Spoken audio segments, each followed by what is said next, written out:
Okay, good. Okay. Good afternoon, everyone, and welcome to today's H.A.R.M.O.N.Y webinar, AI, Psychosocial Risks and Small and Medium Enterprises, Building a Responsible European Framework for Workplace Mental Health. My name is Mireia Rifà from the European Network of Health and Safety Professional Organization, ENSPO, and I will be your moderator for today's sessions. Thank you all for joining us. We are very pleased to see such interest in this important topic.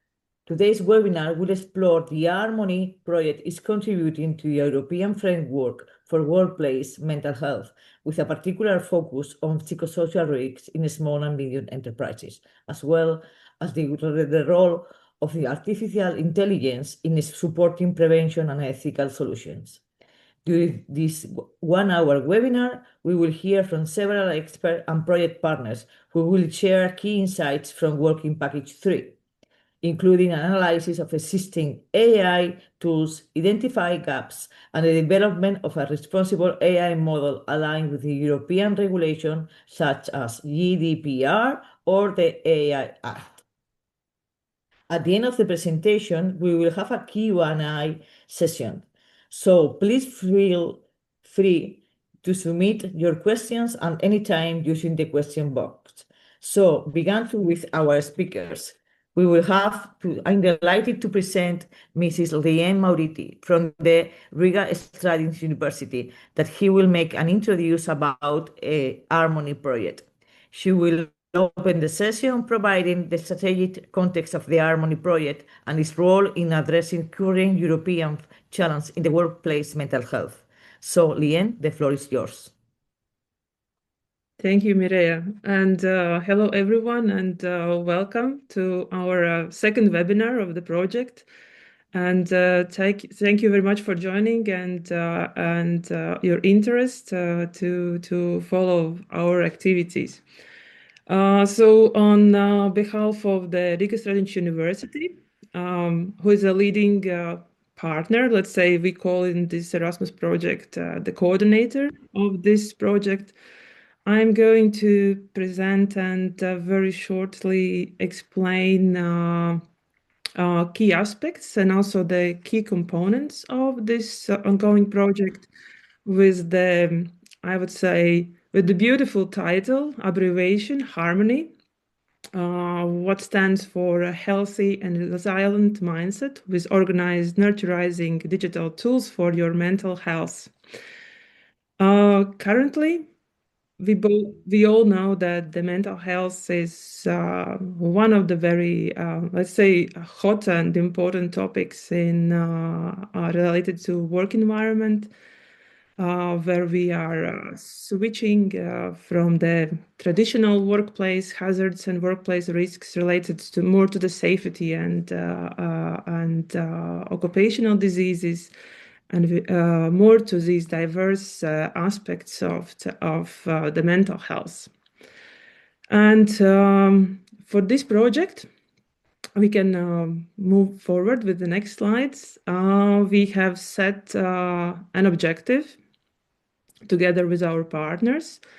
We have set this objective to join our forces to provide support for European companies, in particular for the small and medium-sized companies, so that the workers can prevent any consequences related to poor mental health at work. And the important aspect is that we are not working on this independently as universities or educational institutions, but we are joining forces from diverse players, including higher education institutions, vocational education institutions, vocational education training providers. We have research institutions as well as companies who are our project partners, and European network for OSH professionals. So I think this aspect clearly shows and proves that we are really trying to join the forces to cover these diverse aspects of this project. And next slide, please. So, and in very brief, really very brief, I would like to highlight four strategic tasks of this project. And the first one and very important task is to improve SME employers' competence so that they can support their employees in preventing mental health issues. And why SMEs? That's always the question, why we want to focus and why we are focusing on SME employers. Because usually the bigger companies, they are usually better equipped with different kind of resources, with better knowledge, financial resources. So they have the bigger resources to deal with and support the mental health aspects. So therefore, we want to support SMEs, which employ, as we all know, the biggest part of the workers in the EU. However, we really want to have people and workers joining the labor market already prepared to deal with the mental health aspects and issues. So we also want to focus so that will be the strategic task number 2. So we also want to focus on the developing capacity of teachers, both at the higher education level and at vocational schools. So, and this will be done by integrating work-related mental health aspects in their programs and training agendas. Next, please. 2 minutes, Liene. Yes, thank you. And the next one, and also it's very important aspect, and our task is to promote. It's related to exchange of good practices. So of course we are aware that there exist already a lot of, let's say, good practice examples, but we want to select the best ones and exchange them among the researchers, OSH experts, OSH service providers, and the labor market actors such as the OSH experts, employers, workers' representatives, also human resources people, and other stakeholders.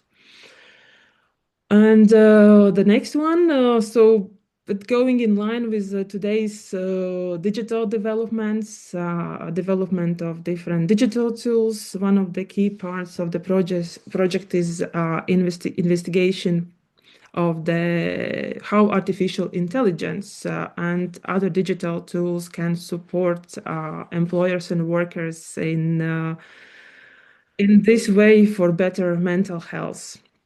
So I will not dig deeper in this, because this webinar is devoted exactly to this topic. So we will have great presentations from our colleagues from Croatia and Czech Republic, and so you will find out more. And the next line, so what are the final concept, or let's say, what are the results we mean to produce, let's say. So there will be 8 training modules related to work-related stress, anxiety, and depression. So there will be modules for the higher education institutions, for vocational schools, and those will be adapted to the SME employers and employees' needs for how better deal with those mental health aspects. Yes, I also mentioned this artificial intelligence models architecture, so we will hear more. And there will be all these outputs will be combined in a very specifically designated digital platform where everyone who is interested will be able to access those training materials and other project reports and use them in the future. And just to mention, as every project is divided in the work packages, so we have all those work packages the work package 2. Those who had a possibility to join us in the first webinar already found out what are the main findings. So for the knowledge structure, also I want to mention that the reports of this surveys and interviews can be also found in our website. Then the third work package related to the artificial intelligence, and then further on developing of modules and developing of the platform. And here you can see who we are, the partners. They are different, as I mentioned, different institutions, organizations from the different countries, and all are involved directly, and also with developed, let's say not developed, but established knowledge committees in each of those countries as well. So that was very, very, very, very fast. But I think the most important and most interesting things are following, and in the next presentation. So I will give floor to my colleagues. Thank you very much. Thank you. Thank you very much, Liene. That's a very insightful and introduction and a great overview of our project. Just a quick remember for the audience that you have the Q&A box to insert any question you would like to answer later for the speakers. And now I would like to introduce, and I would like to introduce Ms. Elena Pavic, researcher and project coordinator at Algebra Bernice University. She will present the main findings from the Working Package 3 analysis and introduce the core principles of the Harmony AI model, including its preventive and ethical approach tailored for the small and medium enterprises. Elena, please go ahead. Thank you, Mireia. I just shared the presentation. You can see the presentation, Perfectly, right? Elena. Okay. Thank you. Good afternoon, everyone. Thank you for joining us for today's webinar. Mireia already introduced me. So my name is Elena. I'm working on Algebra Bernice University as a researcher and project coordinator. And today I am going to share with you what we have learned in the H.A.R.M.O.N.Y project about one key question, which is here on the slide. It is, can AI actually help protect mental health at work? I'm going to keep it pretty practical, so I'm going to start with why this topic is so important. Then I'm going to walk you through what we did across our 8 partner countries, what we found through our research, and how these findings will be shaping the H.A.R.M.O.N.Y solution.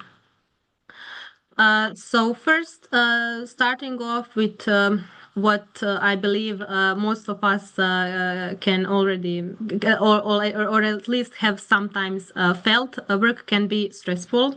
So many workers across Europe say that they experience sometimes stress at work. And this affects not only their health, but also their families and their organizations. And then the other thing is that most employers in Europe are small or medium-sized companies. And these companies usually do not have in-house psychologists or well-being teams. They do care about their staff, but at the same time, they do not always have time, money, or expertise to offer any strong support for their employees' well-being. Our project includes partners from, as Liene just said, from 8 different countries across Europe. So Croatia, Czechia, Finland, Germany, Greece, Latvia, Norway, and Spain. And we are well aware that these countries are very different in how their health systems work, how digitally, how digital we are, how openly people talk there about their mental health. And at the same time, there are more and more AI-based tools that promise to help with stress, burnout, and well-being. And before we even recommend these tools to use for this kind of topic, we wanted to know what is currently out there. Are these tools even safe, helpful, and fair? And do people even trust them? So that was the main topic of our research. So to answer these questions, we used one shared approach across of our 8 countries, so we could compare the results. So first thing we did is the literature review. We looked at the research and reports from 2018 to 2025. And we didn't do it only in English, but also in national languages, because what we found out is that many information about the tools were only described in national languages in local reports on websites or websites. Then the second thing that we did is that in each country we chose 2 or 3 AI tools that relate to mental health at work, and then we analyzed these tools with common criteria. So how do they work? How do they handle data? And how easy they are to use in real life, in a workplace setting. And then the third thing that we did is we spoke with people who know this area pretty well. So mental health professionals, developers, and people who actually bring these tools into the organizations. And through these interviews, they told us what works, what doesn't work, and where they see potential risks. So then we combined all this information to build a clear picture of the current state. So from all this work, we saw 5 main ways that AI can support mental health at work. So we are talking here about prevention and support, not the medical diagnosis. So first thing that we saw is the early warning. AI can help notice changes over time. So for example, it can see that someone is more stressed over several weeks, and they can show that the situation is getting worse. Then the second thing is self-monitoring. So these tools can help employees to follow their own stress, sleep, workload, and similar. So this makes these patterns visible, and it's also then helps to people to react earlier before before it becomes a crisis. Then the third thing was learning. So many tools offered very short, like practical tips and tricks how to deal with stress, or some like techniques, mostly based on cognitive behavioral therapy. And they offered these micro lessons that are short and focused, so people can stop during the busy day, take a minute or two, and take this very short exercise. Then the fourth thing is guided support with chatbots. These chatbots were not labeled as AI therapists. They followed clear scripts and a guide that a user took through simple exercises or reflection questions or relaxation techniques. And also what we found is that these chatbots must follow very strong safety rules. Then the fifth thing is organizational insights. So, for example, when data is fully anonymous and combined, it can show employers where there are structural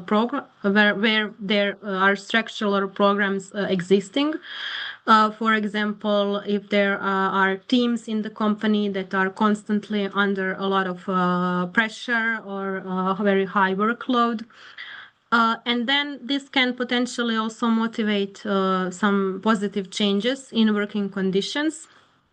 But also at the same time, this part is very sensitive because if it is done badly, then employees can feel like they are under surveillance. So I will talk about this in a minute. This needs to be very clearly communicated. So in our interviews, employees and professionals gave us very clear messages. Employees said that they would use these tools only if the tools are clearly voluntary and truly confidential. Then they don't want to spend a lot of time on them. They really do not want their employer to see their personal data. And this was actually the biggest fear in all countries. And then on the other side, professionals such as psychologists and occupational health experts, they see a lot of potential in AI tools, but they also insist on very strong safety and clear responsibility. So for them, AI can support human care, but they must not replace it. They also want clear rules for what happens if someone needs more help. So what is the roadmap there, and very open, honest information about how this data is used. So the main lesson is that if there is no trust and if the governance is weak, then people will not use these tools, no matter how good the technology is. In all countries, we also found very similar problems. So first, regarding privacy and trust. So even with laws like GDPR, people often do not feel safe. They fear that their employer could somehow see or use their data. And it is not enough to follow the law because people must understand how it works and people must feel protected. Then the second thing is digital skills. So, for example, some workers, often older workers or people in small companies, they are not very comfortable with new apps and digital systems. So, if these tools are too complicated, then they will not use them. 2 minutes. Then Yeah. Then the third thing is stigma. So in some cultures, people do not like to talk about mental health. They may feel shame or fear. And in such places, people are very careful about using mental health tools, especially at work. Then fourth thing is unclear rules. So there is no simple EU-wide rule book for preventive mental health tools. So it is hard for developers and employers to know exactly what is allowed and who is responsible. And then the fifth thing is different systems. So health and safety systems are very different across Europe.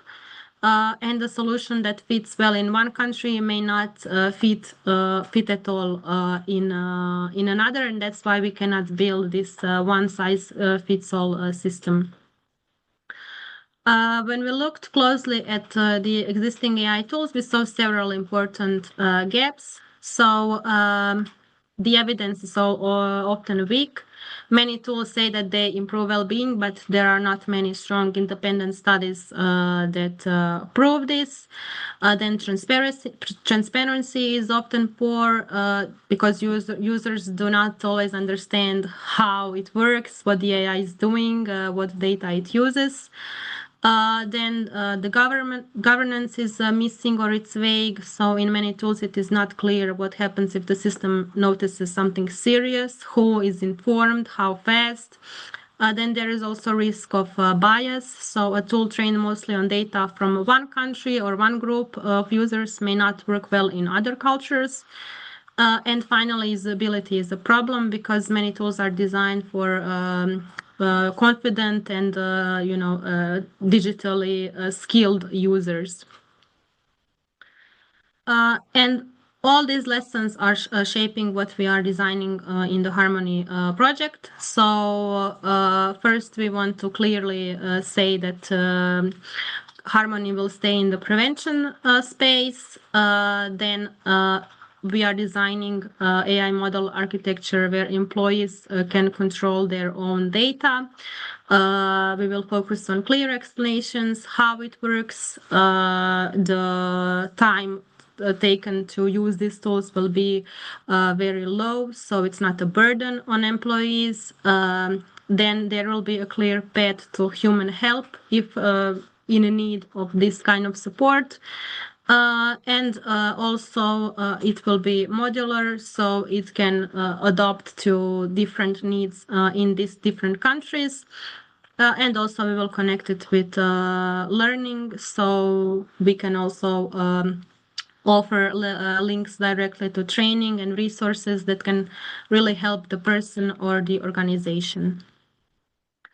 So what it looks like in practice, Leo will tell you about this much more detailed in his presentation. So we will have three main elements: self-monitoring, structured learning, and guided conversations. And all these three will be supported by strong privacy rules, clear responsibilities, and plan and escalation paths.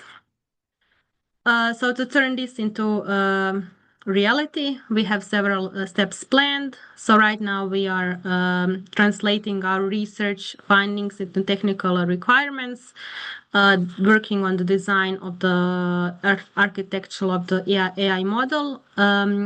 And then comes, the building, piloting, refining, etc. So I would like to finish with four key messages. So first one is that AI can help support mental health at work, but it is not a magic solution. So it must be used carefully and with a strong human support. Then the second thing is that trust is the foundation. If employees do not feel safe, they will not use the tools. And then even the best technology fails.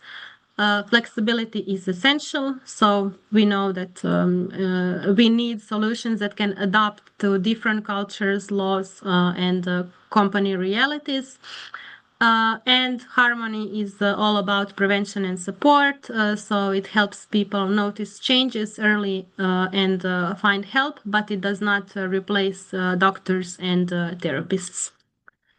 So that is all from my side. If you have any questions, we will be happy to answer. Thank you very much, Elena. That was very interesting and provide us a very clear understanding of the analytical work that has been carried out by Algebra University. And now I would like to hand over to Professor Leo Mersic, Vice Rector of Science and Research at Algebra Bernis University. Welcome, Leo. The floor is yours. Do you want to share the presentation or you can do it by yourself? I can share it if that's okay. Can you hear me well? Welcome. Okay, perfect. I don't see my screen, but I probably, I think you probably see my presentation, so I will just continue. Yes, we can see. If there will be any questions, you can put it in the chat or just ask it directly.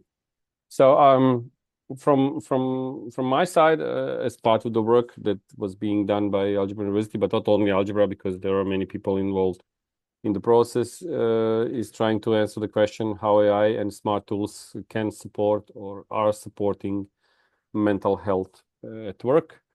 I will be showing the conceptual framework of a system that was derived from the experience from Work Package 3 and will be further on refined to support the testing process.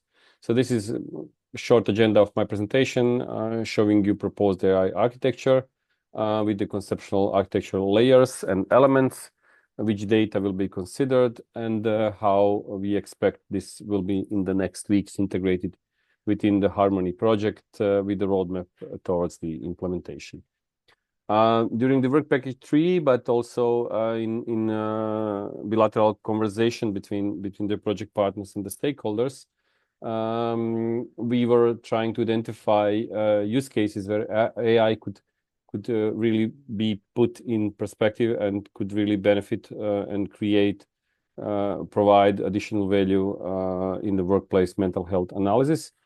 And so there are many things that when you think about an AI, there are many things that you know that AI is capable of, but there are of course many questions and many challenges that we need to be aware of. So lots of concerns, meaning that in this phase, for this particular process, because of the sensitivity of the outcomes, we wanted to provide a very strong and traditional methodology and not do too much or not go out too much from the traditional perspective, meaning that we want to show that AI is capable of providing additional value, but without jeopardizing the whole process, and especially not jeopardizing the trust between people who will be using it and from those who will be developing the model. Meaning that we want to shape our final conceptual model to be able to support risk estimation, to be able to support kind of an early warning. I will show you how this was managed.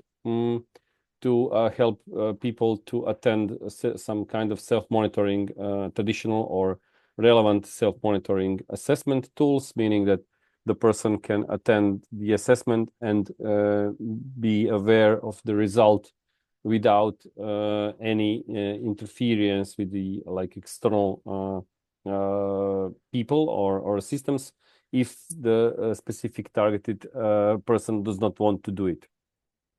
We are not going into any personalized psychoeducation, neither we want to provide conversational support, because by using that we will move into the recommendation challenge, and we will leave that for some of the later stages of maybe other extension of this project. Of course, as final, and this is put in a dotted line because it's somehow related. This rounded box seems that it's fully related, but this dotted box means that this is a kind of related, because organizational insights are important, even though we are always using aggregated data. So we want to fully take care of any privacy, both in terms of anonymization, pseudonymization, like direct or indirect anonymization, but also from the perspective of indirect usage of the results, both from the perspective of the system being able to identify a person. We want to avoid that, or to be able to collect the data which can lead indirectly to the specific person who was attending or using the system. From the perspective of technology, because we are dealing with AI, we want to have kind of a structured or non-structured input. We choose here to have a structured input. It's much easier for people to use it in a structured way. We'll then want to imply some deep learning and text recognition techniques in a way that maybe unstructured data from the perspective of some kind of essays or descriptive descriptions could also be used. We are not doing any recommender. We are not collecting or censoring any behavior analytics. Neither we are deploying any model that then can be used without our control. Finally, we want to, as part of work package 3, we want to analyze the types of the usage scenarios. We called it archetypes of the way how the system will be used, meaning that it needs to be easy to use. It needs to provide as much as possible self awareness or self-graded systems, the systems that the person can take on their own, and to avoid any additional recommendations coming out from the system, but pointing out the need that the person after the evaluation need to ask for some professional support depending on the state or level of score that the system will be deriving as a result. So our final recommendations as being harmonized and then confirmed by the partners in the H.A.R.M.O.N.Y project is that we want to have privacy by design architecture. voluntary participation, very strong boundaries between the ways how it will be used, as much as possible explainable, user comprehensive feedback, and technically low burden, inclusive user experience, meaning that there will be no pre-selection of so everybody can use it, of a group of people who will be using it. There are some recommendations how the system could be improved, but that strongly depends on the usage and the type of technology that will be used. And of course, we need to be aware that this is aimed towards the SMEs, meaning that in terms of time, in terms of how the people will consume the content, and how the results should be described, how the output should be described at the end, need to be simple to use, and need to engage people as much as possible to take care about their mental health. So these are the combination of technology families used by the certain archetype, meaning that the combination of all of those, which are put in gray here, are considered while the conceptual model was being created. And this is the I will show you next 3 slides the way how the conceptual model is being built. So we have baseline contributing factors and standardized self-report measures. These the numbers and acronyms. They are symbolizing the standardized tests. So we do have 2 layers. One baseline layer, known contributing factors influencing mental health, and the standardized validity self-report tool assessment, which then provide the combined output. These are the tests that was being used. Depending on the level, some of those are to be maintained during the longer period of time, once in 6 months, once in a year, and the others are being done or provided on the decision of a single person. So whenever you want to access it, you go through your current state, and the combination of the current state plus this profile of a person brings us to the 3-level status classification factor as the output, which then looks like a semaphore. I will show you the next slide. We decide to provide this semaphore description because it's simple to use. So we do have red, yellow, and green light, but then those lights are referring to time, especially to time of recommendation when the person should ask for some professional help. Meaning that if someone at the end will be scored red, the system will recommend immediate action required. So it recommends to a person that the person should look for some additional support right away. Yellow meaning that action should be required, but with the prompt attention. So it needs to be reviewed and probably moved into the green area. And the green meaning that no immediate action is required. So the system could or will be available to observe, or will be available for people to take the test again and to just observe what is going on. From the ethical and regulatory compliance, we want to state that this is just a recommendation to help people in the workplace to understand their current condition, because sometimes we could some of the indicators could be misleading, and sometimes people can ignore some of the facts. So here they can do a simple test which operates in the principle of traffic light scores, with at the end provide non-biased and very standardized, but at the same time very simple approach, which we hope that will be acquired and tested successfully during the testing phase. In terms of our final remarks, we want to state that there are many factors associated with mental health outcomes, and they are very sensitive to individuals and the context. Here we wanted to build, like a first step, like a fundamental, to put a fundamental stone in this process to start to invoke AI, but in a way that it provides like horizontal and very, very simple to use, non-biased system or result again. So our roadmap starts with understanding of the process, So we built the architecture, component one. We did the component selection and the governance setup, and now we are about to provide, I will show that in my last slide, the next slide, we will provide some additional proofing of the system, after which the system will be described in details and then put into the test, which then will be used, the experience in the test will be used to refine and validate the system and provide the sustainable recommendations on how to use it.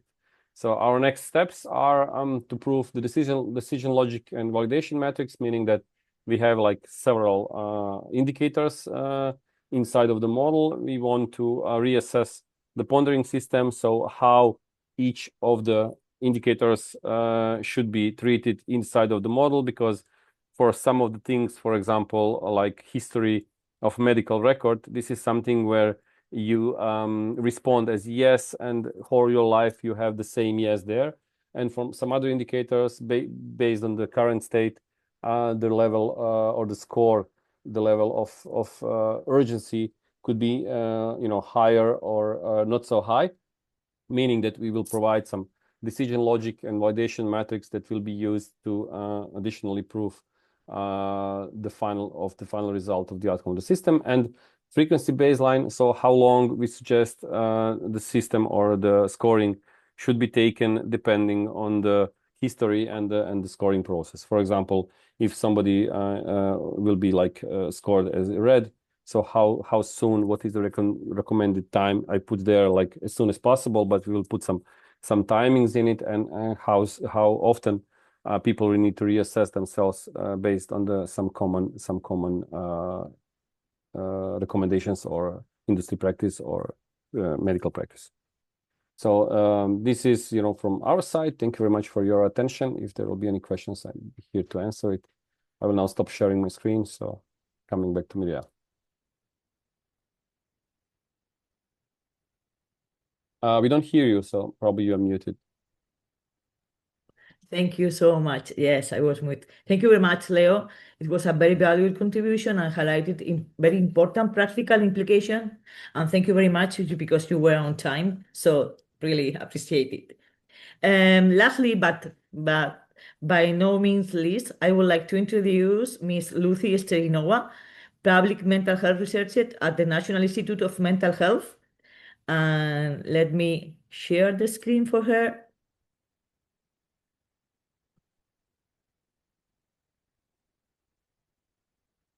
So please, Lucy, the floor is yours. Thank you very much. Thank you, Mireia, for the introduction, and thank you, Leo, for introducing the model that we took the time to create or co-create together.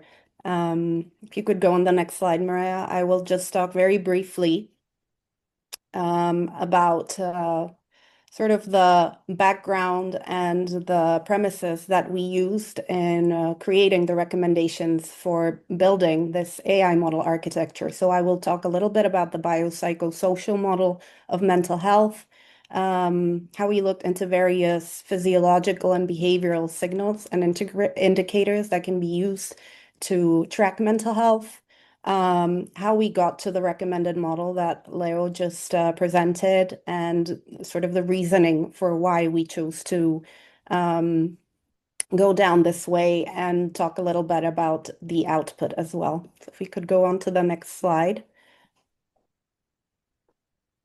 So our role at the National Institute of Mental Health within this work package was to support the design of this AI model architecture, which is aimed at predicting mental well-being, and importantly, its potential deterioration or decline over time. So to do this, we analyzed a range of factors that influence mental health, as well as the potential use of those physiological indicators. And the goal really of this work was to provide clear and evidence-based recommendations to inform the development of this model, so that it can help identify early signs of worsening mental well-being in workplace settings. We go to the next slide. So the main premise really guiding our desk research was the biopsychosocial model of mental health. So in simple terms, this means that mental health is multifactorial and dynamic. It's shaped by a combination of biological, psychological, and social factors, some of which you can see on the slide.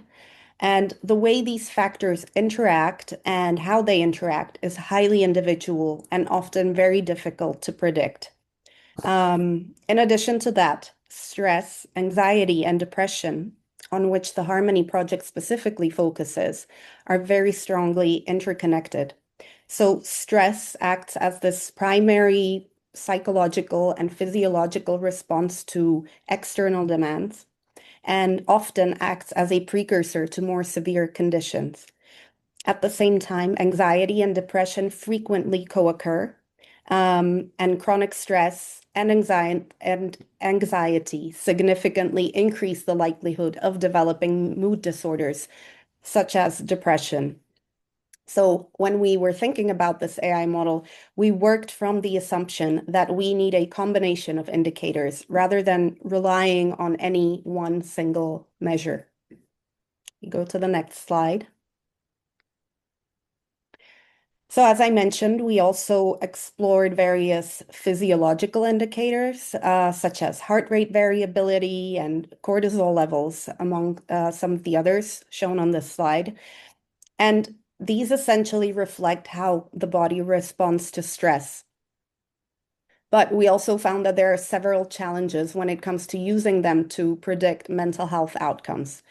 So first of all, they lack specificity, meaning that these indicators reflect general stress or arousal rather than specific conditions. So for example, things like reduced social interaction or poor sleep can be linked to multiple conditions, such as both depression and anxiety. So they don't clearly tell us what is actually going on in the individual. And although this entire area of using bodily signals and changes to predict mental health is promising, much of this current research is still emerging and very new. So many of the studies are based on small or very specific populations or samples.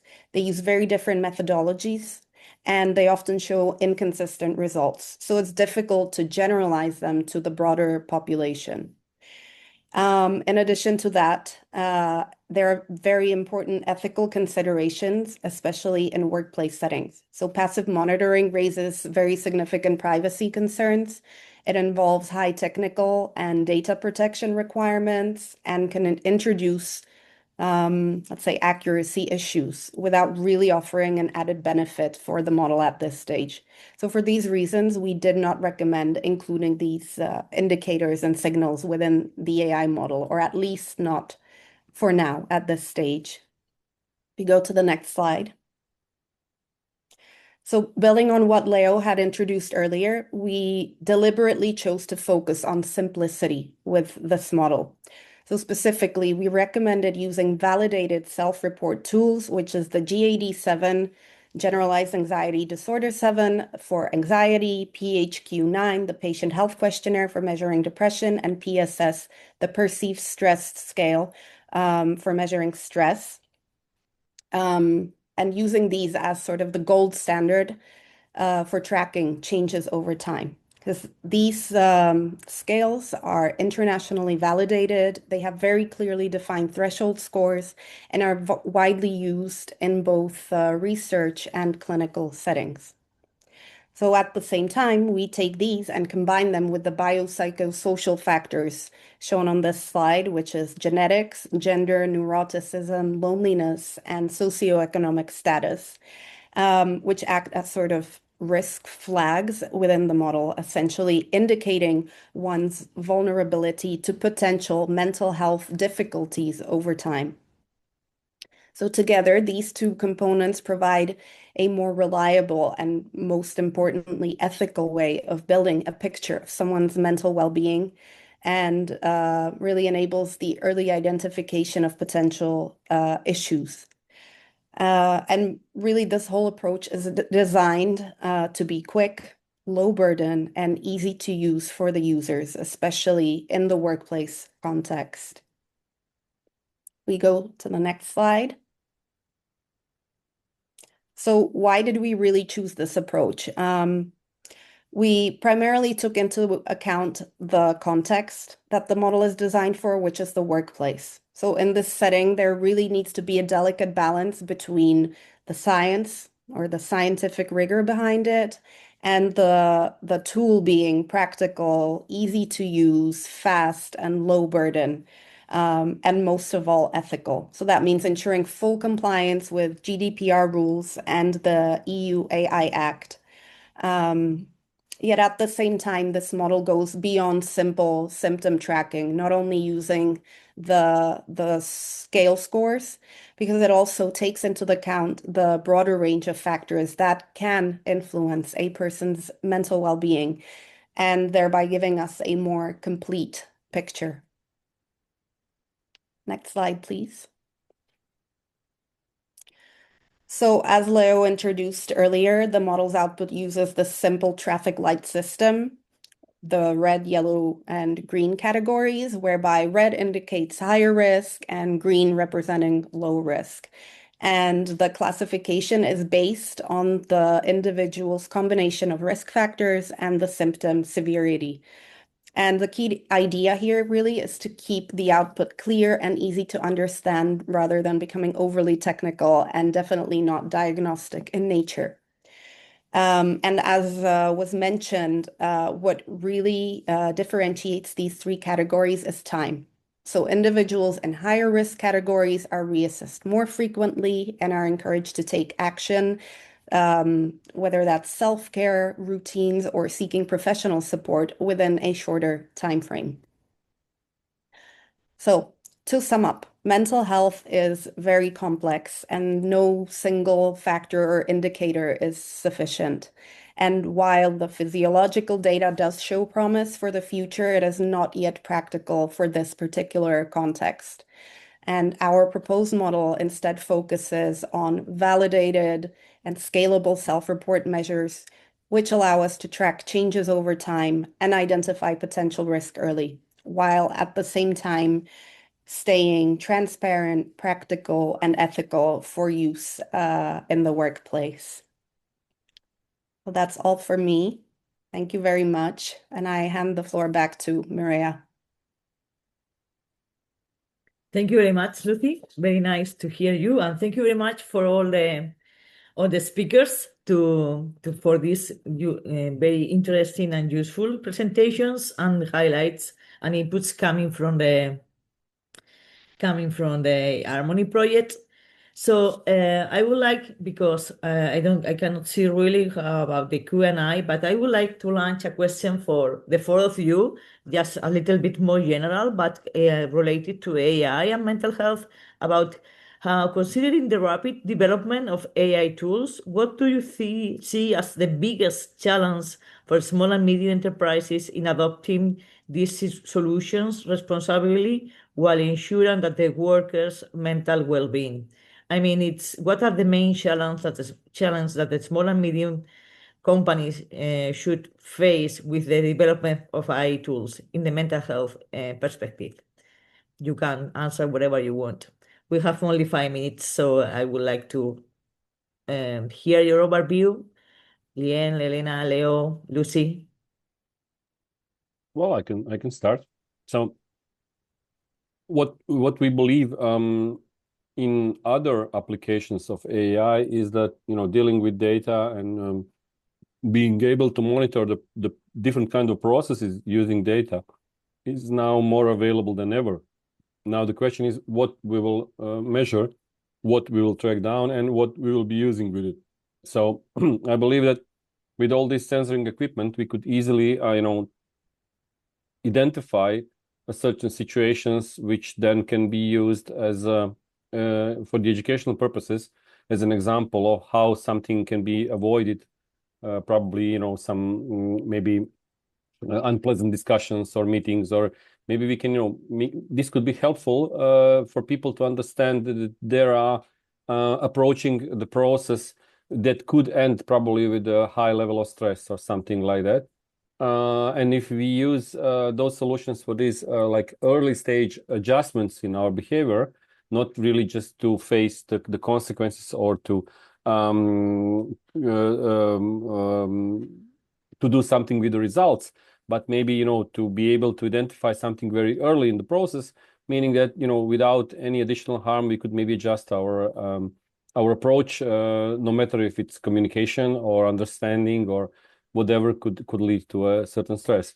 So this could be especially helpful for within the SMEs, because in SME they are small. Okay, it could be small and medium, but they're the groups, the people are working there in a small groups, meaning that sometimes people can be very individual, meaning that there is no time or opportunity to take care of the others, because you have a small team, everything is running against you, you're running time, you're running errands, you're running some tasks, meaning that with such services you could create a kind of more sensitive environment even in the small teams. Thank you very much, Leo. I really appreciate your answer and overview, and I think that you are totally right. And Lucy, I would like to ask you, why did you decide to include these specific factors when you study the AI and the report, and why you use that and not another? So as we sort of foreshadowed, or Leo talked about it as well, is that we primarily wanted to keep in mind for the model to be practical and ethical for the workplace. We have to keep in mind that it is focused on the workplace setting. So we only chose these factors because they are accessible through either very short standardized scales or very simple yes or no questionnaires, without requiring any clinical assessment or specialized tools. And this way they remain very quick and easy for the users, keeping in mind the professional setting that they will be used in. And although, there is almost an infinite number of factors influencing mental health, but it is just impossible to include all the possible influences there. So we just focused on maximizing the reliability, the scalability, and keeping in mind the ethical aspect of it in the workplace use. Thank you very much, Lucy. And Elena, what is the next step of the working package number 3? So the next step is what Leo just presented to us. So what he presented is the structure on which we are now going to build this AI model framework, so that then further we can test it, validate it, pilot it, etc. Okay, thank you very much. At the end, what's going on in general about the working, the H.A.R.M.O.N.Y project, which will, apart from working package 3, what is going on working package 4, for example? Yes, just not to forget, there are some questions in the chat after I answer, but so yes, we recently have started the work package 4 based on the findings of the work package 2. So we are starting the development of the training modules. The training modules, the topics are divided among the partners, and we are establishing, let's say, the working procedures and how it will be done. And very soon in June, the schedule, of course, is very tough, but also the members of the knowledge committee will be involved, and those first, let's say, the drafts and the ideas will be presented to the national knowledge committees. So that's, I think also the important tasks under the work package 4. Thank you very much, Liene. And then a question for you, Lucy. How will the self-reports be linked to whom at company level? Yeah, I was just replying in the chat, so thanks for bringing this up. So basically, these self-report scales are very short and can easily be answered online. So the idea was that they can be uploaded to the H.A.R.M.O.N.Y website and accessed through there. Or if the employer would like, they can put them onto their intranet, let's say, or their own websites. Okay. And the second question, are the workers left alone without any conversational support by a chatbot? Is that a lost chance at AI level? I think Leo is best to answer this question and basically the reasoning why we chose not to use a chatbot or incorporate it into the model. Yeah. So AI systems are different from the engineering systems where you can have controlled output based on the controlled input. AI systems, they do have a kind of a reasoning process as part of the, for example, training of a chatbot. Meaning that with such sensitive matter, you could easily program the chatbot to respond, but it's very hard to provide the relevant and the response that then could be used in the same way like it's done by a professional. And then if we want to use it from technological perspective, we can do it. But if we want to take care about the way how it's being used, when you are talking to a chatbot and you can talk to a chatbot 24 hours a day, at some point you can maybe think that the chatbot is giving you some kind of recommendations, meaning that then the person could consider a chatbot to be a replacement for the professional. We want to avoid that. And we saw that while people sometimes start to build a relationship, if I can say it like that, with the chatbot, then it's very hard, even with the disclaimers, to say this is just a bot, so you need to stop acting like it's a professional. And the people easily switch and think that the recommendations or the response that they receive are clinically relevant, which is not. So on the other hand, if we want to build very protective bot, then on probably any question that arise, which is out of the box, which is more concrete, the bot should answer, I'm not allowed to answer, something like that, which provides the frustration within the patient, within the person who is using it. So in order to start with a model by trying to prove that a simple approach, which is as I present you, which is just based on something which is easy to access and which provides to a person information that the person needs to stay there or everything is okay, or to ask for a specific service, then probably in maybe some other iteration of the project, maybe extension or whatever, we can move on. But still, I don't think that the chatbot would be relevant for this particular field because of the sensitivity of the field and because of, let's say, management and control that is really limited within the AI models. So I think that more need to be taken care of both from technological and clinical perspective in order for all of us to better understand how to use it. Thank you very much, Leo.